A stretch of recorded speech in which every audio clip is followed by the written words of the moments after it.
السلام علیکم۔ فلم کے آغاز میں دکھایا گیا ہے کہ ایک عورت کے ہاں ایک خوبصورت بچہ پیدا ہوتا ہے۔ وہ اسے ہرکولس کا نام دیتی ہے۔ اس دور کے لوگ اپنے دیوتا زیوس کی پوجا کرتے تھے اور اس بچے کو زیوس کے بیٹے کے طور پر دکھایا گیا ہے۔ اس کے برعکس زیوس کی بیوی جو ملکہ ہے جانتی ہے کہ یہ بچہ گوشت اور خون ہے اور وہ انسانوں سے تعلق رکھتا ہے۔ یہاں ہرکولس بہت کم پھلا پڑا تھا۔ وہ اسے مارنا چاہتی تھی، اس لیے 2 سانپ بھیجتی ہے۔ زیوس کا بیٹا ہونے کے ناطے وہ بھی ان جیسا طاقتور تھا۔ وہ دونوں سانپوں کو ان کے حملے سے پہلے ختم کر دیتا ہے۔ اب یہ دکھایا گیا ہے کہ ہرکولس پختگی میں بڑھ چکا ہے۔ اس ریاست کا بادشاہ اس کو مشن سونپتا ہے۔ ہرکولس ان تجویز کردہ مشنوں سے نمٹنے کے لیے کافی جرأت مند تھا، چنانچہ وہ ان مشنوں کو پورا کرنے کے لیے ایک ایک کر کے ان کا سامنا کرنا شروع کر دیتا ہے۔ وہ سب سے پہلے ایک مخلوق سے ہاتھا پائی کرتا ہے اور اسے مارتا ہے۔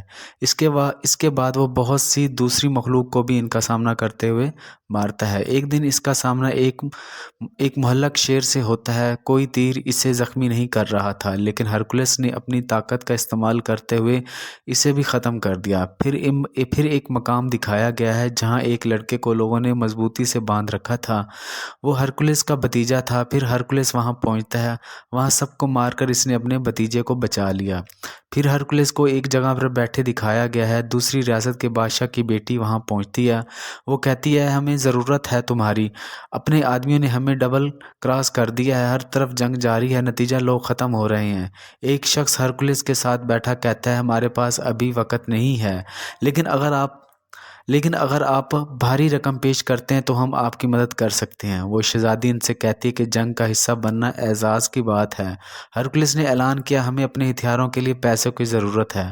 وہ شہزادی کہتی ہے، میرا باپ سلامت ہے جو تمہیں بہت زیادہ سونا مہیا کر سکتا ہے۔ اتفاق کیا جا رہا ہے ہرکولس اس کی بادشاہی کے ساتھ ہے۔ وہاں ایک بڑا مجسمہ تھا جو زیوس کی بیوی کا تھا۔ شہزادی ہرکولس سے کہتی ہے، اسے بنانے میں 5 سال لگے ہیں۔ یہاں کوئی نہیں مان رہا تھا کہ وہ زیوس کا بیٹا ہے، لیکن ہرکولس اس شہزادی کے بیٹے کے لیے لیجنڈ کی طرح تھا۔ بادشاہ نے اسے سمجھاتے ہوئے کہا، ہمارے قریبی ساتھی نے بغاوت کی ہے، دھوکہ دیتے ہوئے، اور اس وقت سے پوری مملکت میں جنگیں بیان کی گئی ہیں، لہٰذا ہمیں ہر چیز کو دوبارہ بحال کرنے کے لیے آپ کی مدد کی ضرورت ہے۔ وہ یہ بھی بتاتا ہے وہ شخص کوئی عام نہیں بلکہ جادوگر ہے، وہ اسے خدا کے سوا کوئی نہیں مار سکتا۔ وہ یہ بھی انکشاف کرتا ہے کہ اس کے سپاہیوں میں سینچور ہے۔ اب ایک لڑکی پوچھتی ہے کہ ہرکولس کی ٹیم میں کون آیا تھا، کہاں ہے یہ مخلوق؟ ایک بادشاہ نے جواب دیا، نہ ہم ان کا مشاہدہ کرتے ہیں اور نہ ہی ان کی رہائش کو جانتے ہیں، ہم نے ابھی تک ان کے بارے میں سنا ہے۔ اب دکھایا گیا ہے کہ ہرکولس اور اس کے ساتھی بادشاہ کی فوج کو تربیت دے رہے تھے کیونکہ ان کے پاس کوئی جنگجو نہیں تھا۔ ہرکولس ان سے پوچھتا ہے، بالکل ڈھال کی دیوار کی طرح سیدھے کھڑے ہو جاؤ۔ پھر ہرکولس کا ایک ساتھی دوڑتے ہوئے ان کی طرف بڑھتا ہے اور وہ ان کی بنائی ہوئی ڈھال کی دیوار کو توڑتا ہوا اس کی طرف بھاگتا ہے۔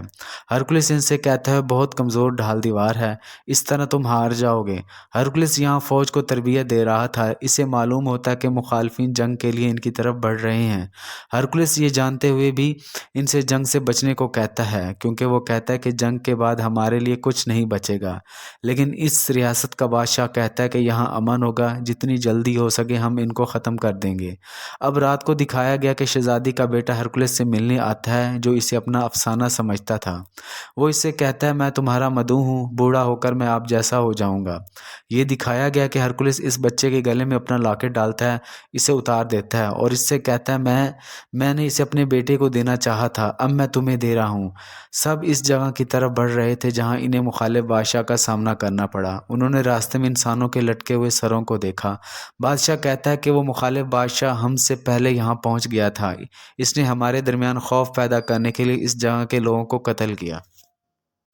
ہرکولس نے مشورہ دیا، ہم یہاں سے پیدل جائیں گے، اور سب چلنے لگتے ہیں، لیکن ہرکولس کا مشاہدہ ہے کہ حالیہ نہیں بلکہ کئی دن پہلے کا قتل ہے۔ یہ ان کی توجہ ہٹانے کے لیے ان کے خلاف سازش تھی۔ پھر وہ قبائل کے کچھ لوگوں سے گھرے ہوئے ہیں۔ ہرکولس حیران رہ جاتا ہے اور یہ سوچتا ہے وہ ہمارے گھرے ہوئے ہیں حالانکہ ہم نے ان کا دفاع کر رہے ہیں۔ یہاں یہ بات سامنے آتی ہے کہ مخالف بادشاہ ان لوگوں کے دماغوں کو جادوگر سمجھ کر طاقت دیتا ہے۔ یہاں یہ قبائلی ہرکولس اور اس کے ساتھیوں پر حملہ کرتے ہیں۔ ان کے درمیان درمیان زبردست لڑائی ہوتی ہے اور ہرکولس ہمت سے ان کا سامنا کرتا ہے اور وہ ان سب کو شکست دیتا ہے۔ اب وہاں کا بادشاہ پریشان ہو گیا کیونکہ اس کے تمام سپاہی ختم ہو چکے تھے۔ ہرکولس ان سے کہتا ہے میں نے آپ کو پہلے ہی مشورہ دیا تھا کہ یہ جنگ کا وقت نہیں ہے، مجھے ابھی تک ان کی تربیت کرنی تھی۔ بادشاہ اس سے اتفاق کرتا ہے، لیکن دکھایا جاتا ہے کہ ہرکولس نے اپنی راتوں کی نیندیں کھو کر ڈپریشن میں رہنا شروع کر دیا ہے۔ اس نے ایک ڈراؤنا خواب دیکھا کہ اس کا خاندان نہیں رہا اور وہ 3 سروں والی مخلوق کا خواب بھی دیکھتا ہے۔ ہرکولس کے ساتھیوں میں سے ایک اسے بتاتا ہے میں نے پہلے ایک مخلوق سے بات کی ہے جو یہاں آ رہی ہے، جو انسانوں تک الہی پیغام پہنچانا ہے اور یہ مستقبل کی پیش گوئی بھی کرتا ہے۔ اس نے مجھے آپ کے بارے میں بتایا کہ آپ کو اپنے نامکمل مشن کو پورا کرنا ہوگا۔ پریشان ہونے کی وجہ سے ہرکولس کہے گئے الفاظ پر زیادہ توجہ نہیں دیتا۔ ہرکولس کی ایک بیوی اور 3 بچے تھے جو مارے گئے تھے اور سارا الزام اس پر ڈال گیا، یہی وجہ تھی کہ اسے جلا وطن کر دیا گیا۔ بہرحال وہ مخالف بادشاہ تک پہنچ جاتے ہیں۔ یہ ظاہر ہو رہا تھا کہ ہرکولس کی تربیت یافتہ فوج پوری طرح لڑتے ہوئے شکست کھا جائے گی۔ خوش قسمتی ہے وہ جنگ جیت جاتے ہیں۔ اب دکھایا گیا کہ مخالف بادشاہ ہرکولس کی طرف بڑھتا ہے تاکہ وہ اسے ختم کر دے۔ فوری طور پر ہرکولس اچانک اسے غلام بنا لیتا ہے، اپنے گھوڑے سے نیچے گراتا ہے۔ وہ اسے غلام بنانے کے بعد بادشاہ کے سامنے پیش کرتا ہے۔ وہ مخالف بادشاہ کہتا ہے تم نے مجھے بے مقصد باندھا ہے، میں نے تمہاری ریاست کو تباہ نہیں کیا۔ ہرکولس پوچھتا ہے اگر آپ مجرم نہیں ہیں تو آپ کون ذمہ دار ہے؟ مخالف بادشاہ کہتا ہے سوچو، وہ بادشاہ جس کے لیے تم لڑ رہے ہو اگر وہ قابل تعریف اور زبردست ہے تو اس کی فوج اس کے ساتھ کیوں نہیں، اور وہ آپ کی ضرورت کیوں محسوس کر رہا ہے؟ وہ بادشاہ صادق نہیں ہے جس کے لیے تم لڑ رہے ہو۔ ایک موقع رات کو منایا جاتا ہے جہاں بادشاہ کی تاج پوش کی جاتی ہے کیونکہ اس نے اپنی سلطنت کو ہر جگہ پھیلا رکھا تھا۔ یہاں مخالف بادشاہ کو بھی زنجیروں میں جکڑا دیا گیا۔ اب سب اس کا مذاق اڑا رہے تھے لیکن شہزادی اسے دیکھ کر اچھا نہیں لگتا۔ اسے اس مخالف بادشاہ پر ترس آتا ہے۔ ہرکولس ان تمام واقعات کا مشاہدہ کر رہا تھا۔ وہ شہزادی سے اس کی طرف جاتے ہوئے پوچھتا ہے ایسا کیوں ہے؟ تمہیں اس پر ترس کیوں نہیں آیا؟ آپ میرے سامنے سچ کا انکشاف کر سکتے ہیں۔ وہ کہتی ہے میرے شوہر اس ریاست کا بادشاہ تھے جہاں وہ بادشاہ کی کرسی پر فائز تھے، لیکن میرے والد نے میرے شوہر کو زہر دے کر سلطنت پر قبضہ کر لیا اور یہ اسیر بادشاہ میرے شوہر کا الگ آدمی تھا، چنانچہ وہ میرے والد کے خلاف ہو گیا اور وہ جنگ چھڑ گئی۔ وہ کہتی ہے مخالف بادشاہ بے قصور ہے، ہمارا حریف بھی نہیں، اس کے پیچھے میرا باپ قصوروار ہے، لیکن میں اپنے چھوٹے بیٹے کی وجہ سے اپنے والد کی مخالفت نہیں کر سکتا تھا جو اس کی نگرانی میں ہے۔ وہ اس سے درخواست کرتے کہ میرے بیٹے کو یہاں سے لے جاؤ اور تربیت کے بعد اسے اپنے جیسا بنائیں۔ یہاں بادشاہ کا عجیب آدمی آتا ہے اور ہرکولس سے کہتا ہے بادشاہ آپ کو بلا رہا ہے۔ اب ہرکولس بادشاہ کے پاس جاتا ہے۔ بادشاہ نے اس سے کہا میں بہت خوش ہوں کہ آپ عام فوج کو جنگجوؤں کا ہنر سکھا کر فتح بناتے ہیں۔ دیکھو میں بادشاہ ہوں، وہ فوج دوسروں کو جنگ کی تربیت دے گی اور میں وقت گزرنے کے ساتھ ساتھ پوری دنیا میں اپنی سلطنت کو وسعت دوں گا۔ آپ اس کے پیچھے وجہ ہیں، کیا تم میرے الگ آدمی ہوں گے؟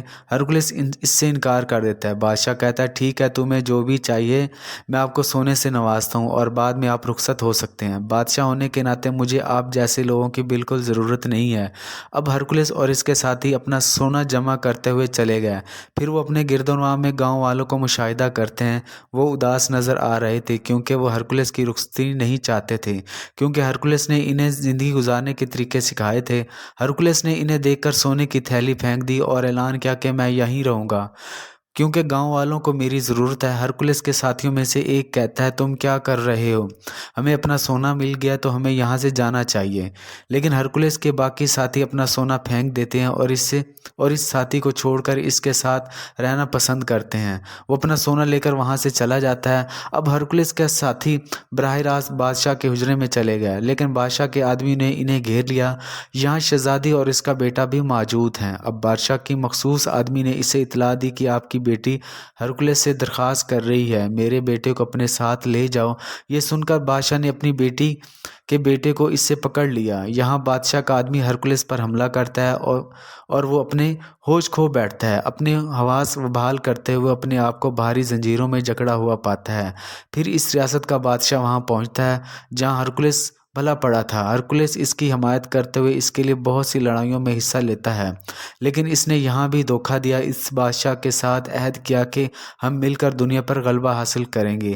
وہ اپنے ساتھ 3 کالے بھیڑیے بھی لایا تھا اور ان کی چیخ و پکار اس طرح تھی جیسے ہرکولس خواب میں دیکھا کرتا تھا۔ وہ سوچتا ہے جب میری بیوی اور بچے مر گئے تو میں بھی اس طرح کی چیخیں سنتا تھا، اس کا مطلب ہے کہ وہ اس کے پیچھے ذمہ دار تھا۔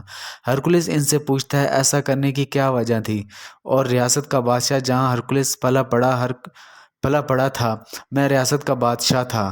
اب آپ اپنی مہم جوئی اور جفاکشی کی وجہ سے لوگوں میں کیوں مشہور تھے؟ میں آپ کو ختم نہیں کر سکتا تھا اور اس کے علاوہ میرے پاس کوئی چارہ نہیں تھا۔ میں نے تم پر الزام لگایا تو مقامی لوگ تم سے نفرت کرنے لگے اور میری طرف راغب ہوئے۔ یہ جان کر ہرکولس غصے سے پھٹ جاتا ہے، لیکن زنجیروں میں جکڑے ہونے کی وجہ سے وہ ہل نہیں سکتا۔ یہاں دکھایا گیا وہ بادشاہ ایک ایک کر کے سب کو مارنے کا منصوبہ بنا رہا تھا۔ پہلے تو وہ اس کے لیے اپنی ہی بیٹی کو مارنے لگتا ہے۔ ہرکولس اسے دیکھ کر حیران رہ جاتا ہے۔ اس کے ساتھی اس کی حوصلہ افزائی کرتے ہوئے کہتے ہیں تم یہاں کیا کر سکتے ہو، ہمارا کیا انجام ہوگا اگر تم ایمان کھو بیٹھے۔ یہ سن کر ہرکولس حوصلہ افزائی کرتا ہے اور وہ ٹوٹ جاتا ہے۔ وہ زنجیروں نے خود کو آزاد کیا۔ وہ فوری طور پر شہزادی کے پاس بھاگا اور اسے بچا لیا۔ اب 3 بھیڑیے ہرکولس پر حملہ کرتے ہوئے اس کی طرف بڑھ رہے ہیں، لیکن اس نے ان میں سے 3 کو حیرت انگیز طور پر ختم کیا۔ وہ اپنے ساتھیوں اور غریب بادشاہ کو رہا کرتا ہے جسے ان کے مخالف سمجھا جاتا تھا۔ ان دونوں شریر بادشاہ یہاں سے بھاگ گئے تھے۔ کسی نہ کسی طرح ہرکولس نے اس بادشاہ کو پکڑ لیا جس کی حالت میں وہ پھلا پڑا۔ وہ اسے موت کے گھاٹ اتارتا ہے جس طرح اس نے اپنے گھر والوں کو قتل کیا تھا۔ اس کے بعد وہ اپنے ساتھیوں کو لے کر محل کی طرف چلا گیا۔ وہ گواہی دیتا ہے کہ بادشاہ اپنی فوج کے ساتھ وہاں کھڑا ہے، جبکہ ایک بادشاہ کے ایک آدمی نے شہزادی کے بیٹے کی گردن کو اپنے خنجر سے ایک طرف اشارہ کیا۔ بادشاہ اس بچے کو پھانسی دینے کا حکم دیتا ہے، لیکن ہرکولس کا ساتھی وہاں پہنچتا ہے جو سونا لے کر چلا گیا تھا۔ اس نے فوراً طور پر اس بچے کو جلاد پر تیر چلا دیا۔ وہ اس چھوٹے بچے کو بچاتے ہیں، لیکن بادشاہ کی مسلح فوج ان پر حملہ کرنے لگتی ہے۔ ہرکولس بھی ان کا یکساں طور پر مقابلہ کرتا ہے۔ اس دوران ہرکولس کا ساتھی بری طرح سے زخمی ہونے کی وجہ سے اپنے انجام کو پہنچا۔ اب اس بادشاہ کی باقی ماندہ فوجیں ان کی طرف بڑھ رہی تھی، لیکن یہ دکھایا گیا کہ ہرکولس کے آدمی نے ڈھال کی دیوار بنائی تھی جو ناقابل فنا تھی۔ ہرکولس نے وہاں زیوس کی بیوی کا ایک بہت بڑا مجسمہ دیکھا۔ ہرکولس اس مجسمے کو نیچے گراتا ہے جب بادشاہ کی مسلح فوج اوپر کی طرف بڑھ رہی ہے۔ مسلح فوج نے پسپائی شروع کر دی۔ یہ دیکھ کر بادشاہ غصے سے کہتا ہے جاؤ اور ہرکولس کو ختم کرو، لیکن وہ مجسمہ اس پر گرتا ہے اور بادشاہ کو کچل دیا جاتا ہے، اور بادشاہ اور دوسرے لوگوں کے تمام مسلح فوج ہرکولس کے سامنے گھٹنے ٹیک دیتی ہے۔ اس کی سختی کو دیکھ کر لوگوں کو اب بھی شک تھا کہ وہ زیوس کا بیٹا ہے یا نہیں، لیکن یہ اہم نہیں تھا۔ وہ دوسرے لوگوں سے بڑھ کر درجے پر فائز تھا کیونکہ وہ باہمت اور بہادر تھا۔ وہ لوگوں کا خیال رکھتا تھا، تو سب لوگ ہرکولس کی تعریف کرنے لگتے تھے۔ اور فلم اس کے ساتھ مکمل ہوتی ہے۔ دیکھنے کا شکریہ۔ اللہ حافظ۔